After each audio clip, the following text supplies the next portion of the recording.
Hello မင်္ဂလာပါရှင်ကျွန်မကတော့အထက်တန်းရှေ့နေတော် if you name ဖြစ်ပါတယ်ကျွန်မရဲ့ if you name legal library page မှာမေးမြန်းထားတဲ့မေးခွန်းလေးပါအိမ်ငါးကတဲ့10နှစ်ကြာငှားရမ်းပြီးတဲ့အခါမှာတဲ့အစင်တဆိုင်ငှားရမ်းနေထိုင်လာတယ်ပေါ့နော်ငှားရမ်းပြီးတဲ့အခါမှာတဲ့ဒီအိမ်ကသူ့ရဲ့အိမ်ပိုင်ဖြစ်သွားလားတဲ့ဒီမေးခွန်းလေးဖြေကြားပေးရမယ်ဆိုလို့ရှိရင်အိမ်ငါးကနော်ဒီဘယ်နှစ်ပဲကြာကြာဥမာတစ်လချင်းငှားတယ်ဒါမှမဟုတ်6လငှားတယ်ဒါမှမဟုတ်တစ်နှစ်ချင်းငှားရမ်းတယ်ဘယ်နှစ်ပဲကြာကြာ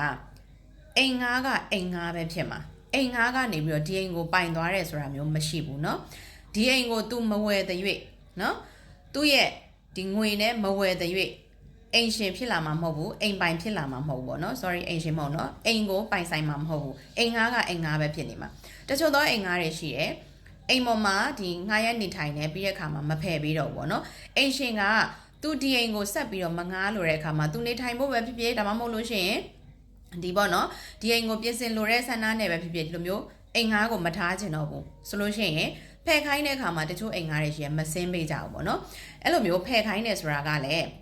တစ်နှစ်ချင်းငှားရမ်းနေဆိုရင်6လကြိုတင်ပြီးတော့ notice ပို့ရတယ်ပြီးတဲ့အခါမှာ6လငှားရမ်းမယ်ဆိုလို့ရှိရင်6လတစ်ဖြတ်စီပေါ့နော်အဲ့လိုမျိုးငှားရမ်းမယ်ဆိုလို့ရှိရင်3လကြိုတင်ပြီးတော့ notice စာပို့ရတာဖြစ်ပါတယ်ပြီးတဲ့အခါမှာတစ်လချင်းငှားရမ်းနေဆိုရင်15ရက်ကြိုတင်ပြီးတော့ notice စာပို့ရတာဖြစ်တယ်အဲဒီကဲလို့အဲ့လိုမျိုးပို့တော့မှသူကမစင်းပေးဘူးဆိုလို့ရှိရင်အဲ့လိုမစင်းပေးတဲ့အချိန်ကစလို့ဒါတရားစွဲဆိုရင်အကြောင်းပေါ်ပေါက်တယ်နော်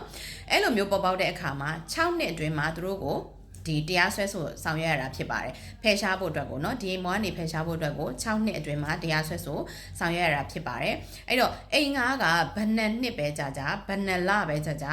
နှစ်ပေါင်းဘယ်လောက်ပဲကြာကြာပေါ့เนาะသူ့ရဲ့ကိုယ်ပိုင်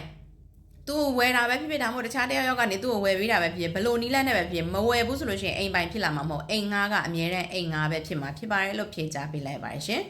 ကျေးဇူးတင်ပါတယ်ရှင်